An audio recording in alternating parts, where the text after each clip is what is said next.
할렐루야. 오늘의 본문은 신명기 16장 9절부터 12절까지가 되겠습니다. 말씀의 주제는 77절을 기억하라. 한번 따라서 할까요? 77절을 기억합시다. 옆에 사람에게 다 같이 시작. 77절을 기억합시다. 이 77절은 많은 별명을 가지고 있는 절기입니다. 추수의 시작을 기념한다는 의미에서 맥추절이라고 부르기도 하고요, 곡식의 첫 번째 열매를 드리는 절기라고 초실절이라는 이름으로 불리워지기도 합니다. 그런데 정확하게 77절이란 초실절이 지나 첫 열매를 드리고 나서 추수가 시작되고 정확하게 7주가 지나간 후, 그러면 77이 49가 되겠죠. 하나님에게 풍성한 그 수확에 대한 감사를 드리는 데서 유래한 절기입니다. 77절. 그러나 구속사적이고 예언적인 의미에서는 성령이 오셔서 영혼을 추수한다는 의미에서의 절기를 가리키기도 합니다. 그래서 성령 강림절을 뜻하는 오순절이라고 부릅니다. 이스라엘 백성들은 6월절을 지키고 이제 무교절 한 주간이 지나죠. 봄 추수의 시작을 기념하면서 하나님에게 첫 곡식의 단을 흔들어 바칩니다. 이렇게 한 다음 햇 곡식을 먹을 수가 있었는데 77절은 이때로부터 정확하게 7주가 지나가는 것입니다. 그러니까 77이 49일 지나고 그 다음 날을 합해서 50일, 오순절, 펜테코스트라고 부르는 것입니다. 고대 이스라엘에서는 수확이 시작되고 7주가 지나간 후에야 추수가 잘 된 것인지 안 된 것인지를 판단할 수가 있었습니다. 이스라엘에서는 밀 수확이 보리 수확보다는 더 늦습니다. 그러니까 보리를 수확하고 나중에 밀을 수확합니다. 77절은 바로 밀 수확을 마무리하면서 지키는 절기가 77절이다. 이렇게 이해하시면 되겠습니다. 77절 혹은 그 다음 날을 합해서 말하는 오순절. 이 오순절은 이스라엘의 3대 절기 중에 하나입니다. 3대 절기가 뭐예요? 유월절, 오순절, 그리고 초막절. 이 세 절기를 3대 절기라 부릅니다. 이 3대 절기가 지나면 이스라엘 백성들은 흩어진 곳에서 가장이라면, 남자라면 이 3대 절기를 지키기 위해서 다 예루살렘으로 보통 나옵니다. 심지어 흩어져 있던 이스라엘 나라 바깥의 디아스포라 사람들까지도 이 3대 절기를 지키기를 소원했어요. 그래서 이 절기를 지키기 위해서 많은 비용을 써가며 정성을 다해서 그들은 이 절기를 지키러 예루살렘 성전으로 나오곤 했습니다. 이런 절기들을 가리켜서 명절들을 보통 이스라엘 백성들은 헉라고 말합니다. 막 숨소리가 가쁠 만큼 기다려지는 절기예요. 다 같이 헉. 영어로는 이걸 feast라고 그래요. feast 혹은 festival. 이스라엘은 축제의 백성이었고 이스라엘의 하나님은 축제의 하나님이셨습니다. 하지만 이런 축제는 단순한 놀이가 아니라 즐겁게 하나님에 대한 교훈을 배우는 절기이기도 했습니다. 77절에 오늘날의 유태인들은 이 77절이나 오순절이 되면 꼭 룻기를 읽는다고 그래요. 룻기를. 그 이유가 있어요. 두 가지 이유가 있는데, 첫째는 룻기에 이 절기가 나오기 때문에. 룻기 1장 22절 한번 같이 읽어봐요. 룻기 1장 22절 다 같이 시작. 나오미가 모압 지방에서 그의 며느리 모압 여인 룻과 함께 돌아왔는데 그들이 보리 추수 시작할 때에 베들레헴에 이르렀더라. 뭘 시작해요? 보리 추수를 시작한단 말이죠. 그때가 언제일까요? 바로 이 77절이 시작되는 절기예요. 막 초실절이 지나간 그런 시기입니다. 여기 77절이 여기에 나타난다고 생각한 거예요.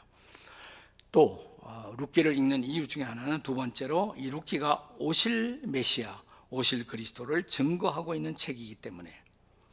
룻기의 혹시 마지막 절을 기억하십니까? 룻기 마지막 장 마지막 절 다 같이 읽습니다. 시작. 오벳은 이새를 낳고 이새는 다윗을 낳았더라. 한번 저를 따라 다시 읽어요. 오벳은 이새를 낳고 이새는 다윗을 낳았더라. 네. 그리고 끝나요, 룻기가. 그럼 그 다음에 어떻게 돼요? 다윗 다음에 중요한 인물은 뭘까요?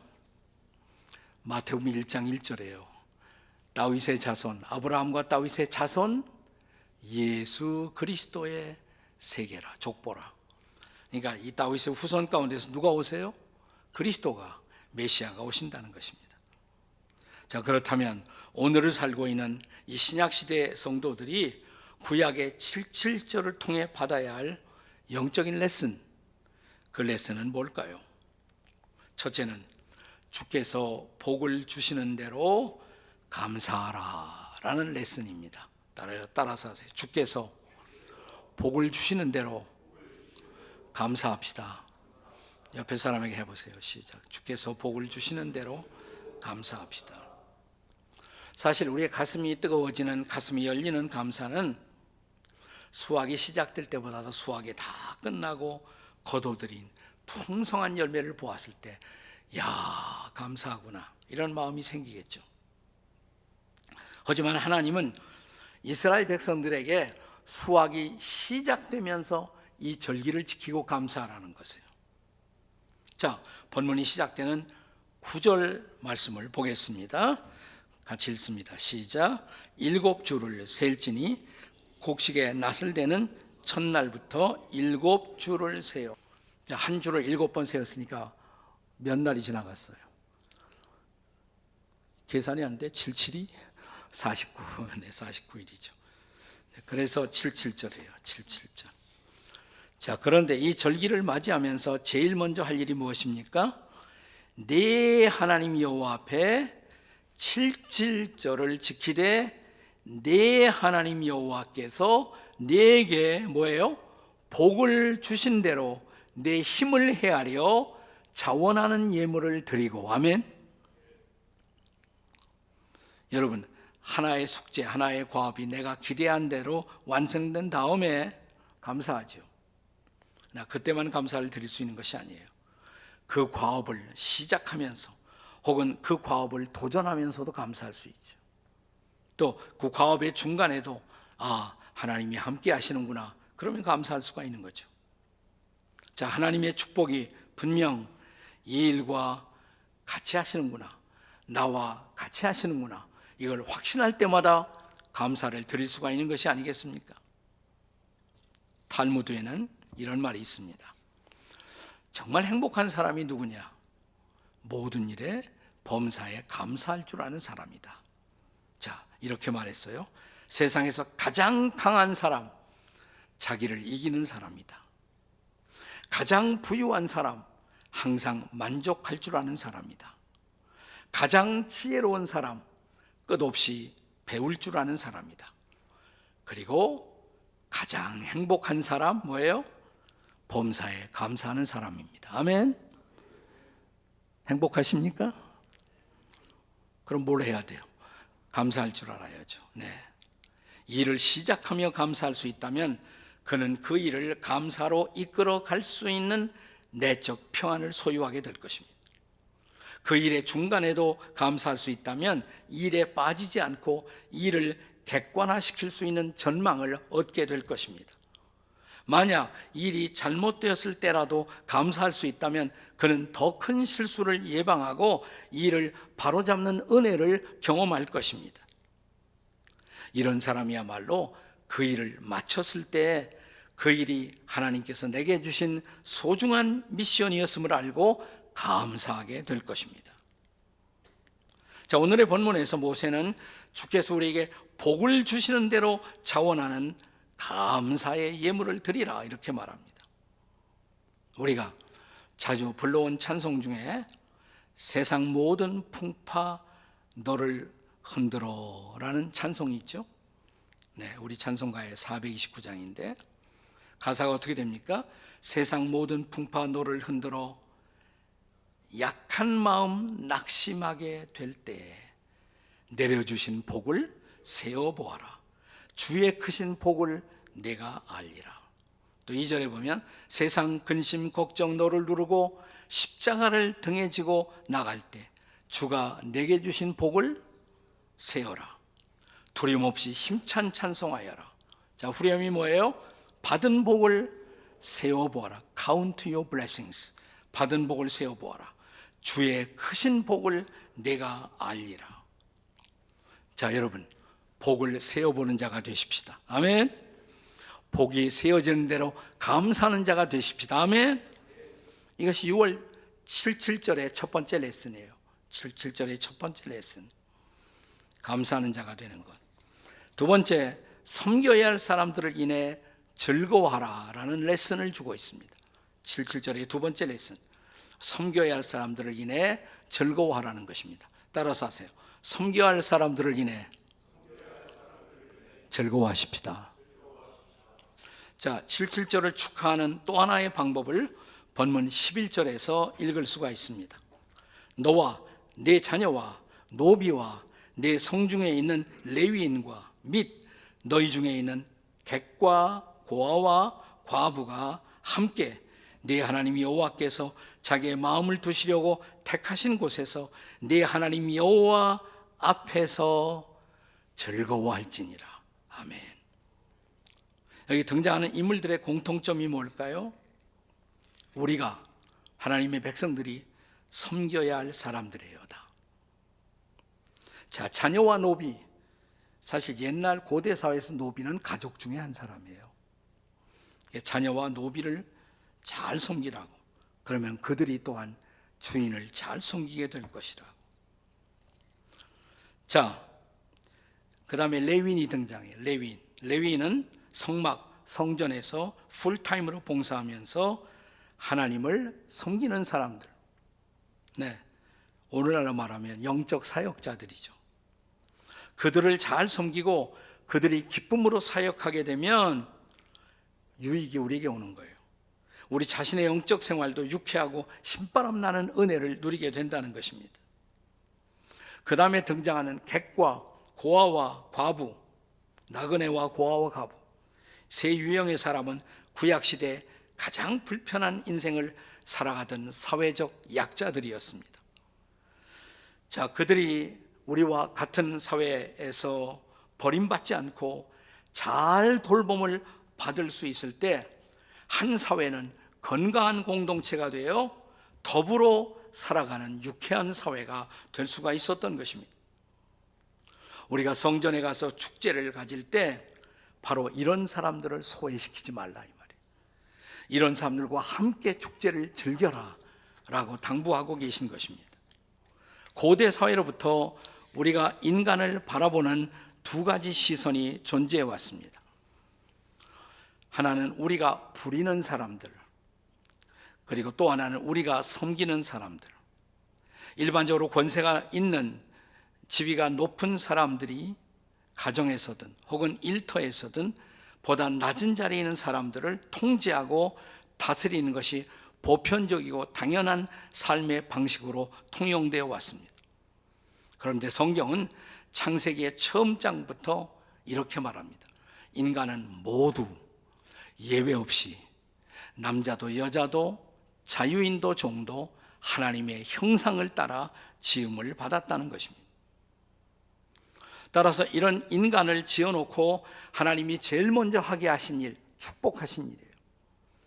하나님 인간을 축복하신 이유, 그 축복으로 이제는 서로가 서로에게 복이 되어주는 인생을 살게 기대한 것입니다. 우리가 흔히 봉사한다, 일한다 라는 말을 쓸 때 히브리 말로는 이것을 아바드라고 말합니다. 아바드. 다 같이 아바드. 네. 자, 이 단어가 제일 먼저 등장하는 사례가 어디냐면 하나님이 아담에게 에덴 동산을 주시고 경작하게 하셨어요. 그 땅을 가꾸게 하십니다. 그게 아바드예요. 아바드하게 하셨어요. 자, 아담이 그 땅을 잘 경작하면 그 대가로 뭐예요? 땅에서 풍성한 열매를 거둘 수가 있습니다. 나중에 이 아바드라는 단어는 레위인이나 제사장들이 하나님을 섬긴다 할 때도 아바드라는 단어가 쓰여집니다. 자, 그런데 아주 흥미로운 것은 아바드라는 이 히브리어 단어는 섬김을 베푸는 사람과 섬김을 받는 사람들에게 교환적으로 바꾸어서 쓰여질 수 있는 단어였다는 것입니다. 인간은 하나님을 아바드 섬기고 하나님은 인간을 아바드 섬겨주십니다. 인간은 땅을 섬겨요. 근데 땅이 인간을 또한 섬겨주는 것입니다. 우리는 이 원리를 잊지 말아야 합니다. 우리는 훗날 하나님의 아들 예수님이 이 땅에 오셔서 선언하신 놀라운 말씀을 접하게 됩니다. 마가복음 10장 45절의 말씀입니다. 같이 읽습니다. 시작. 인자가 온 것은 섬김을 받으려 함이 아니라 도리어 섬기려 하고 자기 목숨을 많은 사람의 대속물로 주려 함이라. 아멘. 예수님도 뭐하러 오셨어요? 섬기러 오셨어요. 자, 바울 사도도 빌립보서 2장 6절 7절에서 예수님을 어떤 분이라고? 그분은 하나님과 동등이시나 하나님과 동등됨을 취할 것으로 여기지 아니하시고 하나님이 사람이 되어 사람 중에도 종이 되어 오셨다고 말합니다. 네, 그 예수님이 종이 되어 오셨다는 거예요, 이 땅에. 자, 빌립보서 2장 5절에서 그래서 이렇게 말합니다. 바울은 다 같이 너희 안에 이 마음을 품으라 곧 그리스도 예수의 마음이니. 여기서 마음이란 단어가 종종 영어 성경에 보면 번역할 때 attitude로 번역되기도 합니다. 너희 안에 이 마음 혹은 이 태도를 가져라. attitude, 종의 태도. 그것이 예수님의 마음이라고, 그것이 예수님의 보여주신 태도라고. 그런데 자, 오늘 구약의 토라 모세의 설교에서 이 7.7절이라는 명절을 지킬 때 소외되는 사람이 없도록 섬겨야 한다라고 말합니다. 노비도 자식처럼 섬기라는 것입니다. 성소를 섬기는 레위인도 기가 죽지 않도록 그들을 격려하라고 말합니다. 무엇보다 사회적 돌봄에서 예외가 되고 있는, 소외되고 있는 객, 나그네, 고아, 과부가 소외되지 않고 성전에 모여 축제를 할 때 그들과 함께 더불어 즐거워해야 한다라고 말씀하신 것입니다. 구약의 아바드가 신약에 와서 번역되면서 어떤 단어가 되는 줄 아세요? 서비스가 돼요. 그게 바로 서비스예요. 다 같이 서비스. 네, 우리 엄마 아버지는 옛날에 서비스 그랬습니다. 네, 서비스. 네, 여러분, 우리가 하나님을 예배한다고 할 때 그 예배를 서비스라고 그래요. 예배가 서비스예요. 서비스. 네. 그런데 이웃들을 섬기는 것도 서비스예요. 예배와 봉사가 똑같이 동일하게 서비스로 표현되고 있다는 것을 우리는 잊지 말아야 합니다. 우리는 이런 섬김의 기회를 우리가 갖게 된 것을 감사하고 섬길 수 있는 사람들과 더불어 함께 즐거워하는 섬김의 인생을 살아갈 수 있기를 주님의 이름으로 축복합니다. 이것이 바로 7.7절의 레슨이에요. 두 번째 레슨. 세 번째, 마지막으로 성령께서 주시는 자유를 인해 감사하라 라는 레슨입니다. 따라서 하세요. 성령께서 주시는 자유를 인해 옆에 사람 보고 감사하십시다. 우리가 이제 출애굽기 또 레위기 민수기를 쭉 읽어오면서 제가 자주 강조했습니다마는 이런 구약의 명절들은 특별히 구속사적으로 예언적 의미를 갖고 앞으로 오실 그리스도를 가르치고 있다는 것입니다. 예컨대 유월절과 무교절, 유월절의 핵심은 어린 양이란 말이죠. 그것은 그리스도의 죽으심과 또 누룩을 없애는 것, 숨기는 것, 그리스도의 죽으심과 장사 지내심을 뜻하고, 초실절은 부활의 첫 열매 그리스도의 부활을, 그리고 49일, 50일을 지나요. 자연스럽게 그 다음에 오는 절기가 무슨 절기? 오순절이죠. 네, 오순절, 펜테코스트. 이걸 샤부옷 이렇게 말합니다. 히브리 사람들은 샤부옷, 다 같이 샤부옷. 네, 이게 오순절이에요. 근데 오순절이 바로 신약 성도들에게는 성령 강림절로 기억되지 않습니까? 신약의 성령 강림의 장인 사도행전 2장 1절이 어떻게 시작돼요? 자, 다 같이 읽겠습니다. 시작. 오순절 날이 이미 이름에 그들이 다 같이 한 곳에 모였더니, 이렇게 그 위대한 성령 강림절이 시작되는 것입니다. 그리고 4절에 보면 모였던 그들이 다 성령 충만함을 받았다고 기록합니다. 오순절은 사실은 곡식 추수가 이제 시작되어서 바쳐지는 절기입니다. 역사적으로는 인류와 이방인들에게 광범하게 이제 복음이 전파되고, 그들이 이방인들도 유대인과 더불어 함께 동일한 성령의 충만함을 입기 시작한 때가 바로 오순절인 것입니다. 오순절의 놀라운 특성은 예루살렘 그 마가의 다락방에 유대인만 있었던 것이 아니에요. 거기 이방인들이 왔어요. 그래서 이방인들이 함께 성령을 체험하고 함께 성령 충만을 입었던 것입니다. 그리고 신약 교회가 탄생해요. 그러니까 이방인과 이스라엘이 함께 한 몸이 되는 놀라운 사건, 신약 교회가 뉴테스먼트 철치가 탄생하는 날, 이게 오순절이죠. 자, 그래서 오순절에 기념하는 행사 가운데 중요한 것은 2개의 떡을 갖다가 한 오븐에 넣어서 불에 익히는 그런 관습이 있습니다. 자, 이것을 소위 메시아닉 주이시, 유태인으로서 예수 믿는 사람들은 이 2개의 떡을 이방인과 그리고 유태인이 하나 되는 사건이다, 이렇게 해석합니다. 레위기 23장 17절을 읽어보겠습니다. 레위기 23장 17절 다 같이 시작.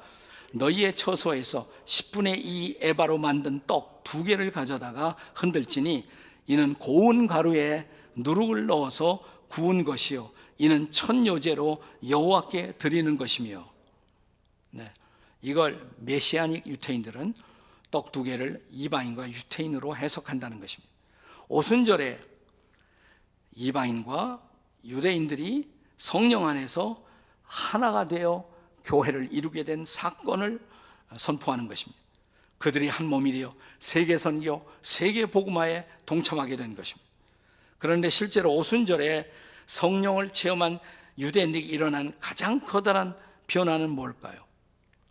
지금까지는 그들이 새 시대가 되었지만 아직도 율법의 영향을 받고 있었다는 것이에요. 이 율법 시대는 지나갔고 은혜 아래 있게 되었지만 그럼에도 불구하고 율법의 영향과 지배가 있었다는 것이에요. 자, 바울 사도도 유대인이었죠, 본래는. 그러나 예수 믿고 성령을 체험하면서 어떤 변화가 일어났을까요? 그것은 성령을 체험하고 온전한 자유를 누리기 시작했다는 것입니다. 할렐루야. 자, 이 놀라운 경험을 바울이 고린도후서 3장 15절 이하 17절에서 어떻게 증언합니까? 같이 읽겠습니다. 시작. 오늘까지 모세의 글을 읽을 때 수건이 그 마음을 덮었도다. 그러나 언제든지 주께로 돌아가면 그 수건이 벗겨지리니 주는 영이시니 주의 영이 계신 곳에 뭐가 있어요? 자유가 있느니라. 아멘. 할렐루야. 이제 율법의 정죄에서 온전하게 자유를 누리게 된 것입니다. 그리고 성령을 통한 놀라운 삶의 변화, 곧 성화가 본격적으로 촉진될 수가 있었습니다. 이제 고린도후서 3장 이제 18절의 말씀을 함께 보겠습니다.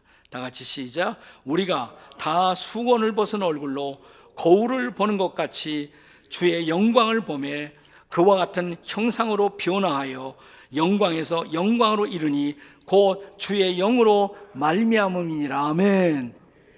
주의 성령을 통해서 영광의 주님을 닮아가요. 성화죠.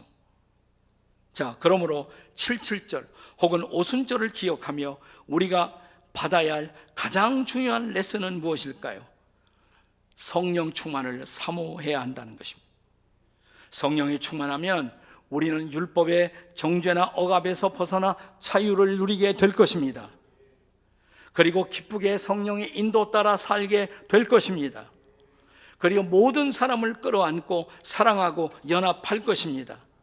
그리스도 안에 참으로 거하는 사람들에게는 가진 자와 갖지 못한 자의 벽이 사라집니다. 배운 자와 배우지 못한 자의 벽도 사라질 것입니다. 유대인과 이방인의 벽도 사라질 것입니다. 인종의 벽도 사라질 것입니다. 남자와 여자의 벽도 사라질 것입니다. 교파의 벽도 사라질 것입니다. 우리는 하나 되어 춤추며 주를 높이고 주를 찬양하며 주를 증거하게 될 것입니다. 우리는 우리의 모든 예배에서 이런 성령을 경험하고 성령에 충만하여 복음의 자유를 선포하게 될 줄로 믿습니다. 이것이 바로 오늘날 우리가 경험하는 오순절 체험이고 오순절의 축제인 것입니다. 이 7절의 은혜, 오순절의 은혜가 여러분과 저에게도 임할 수 있기를 주의 이름으로 축원합니다. 아멘. 기도하시겠습니다.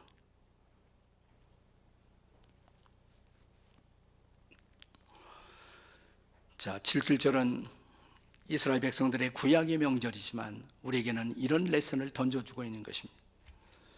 우리가 항상 범사에 감사할 줄 알아야 한다고. 네.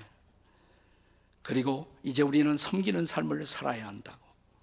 그리고 무엇보다 성령에 충만하여 우리는 우리의 모든 이웃들에게 다가설 수 있어야 한다고. 그렇다면 이 시간 우리가 참으로 구할 것, 기도할 것, 성령님 오시옵소서. 저에게도 충만하게 해 주시옵소서. 살아계신 성령 저를 붙드시고 저를 충만케 하옵소서.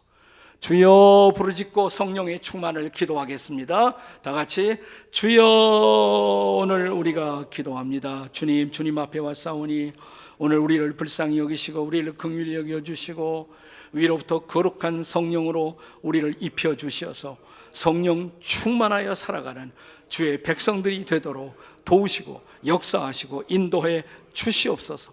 성령 충만의 놀라운 은혜가 우리를 통해 이웃들에게 흘러가도록 도와 주시옵소서. 인도해 주시옵소서. 감사합니다. 주님, 우리에게 아름다운 말씀의 레슨을 주셔서 오늘을 살아가는 우리도 성령을 사모하고 성령의 자유를 누리며 범사에 감사하고 그리스도를 선포하는 자가 되게 하신 것을 감사합니다.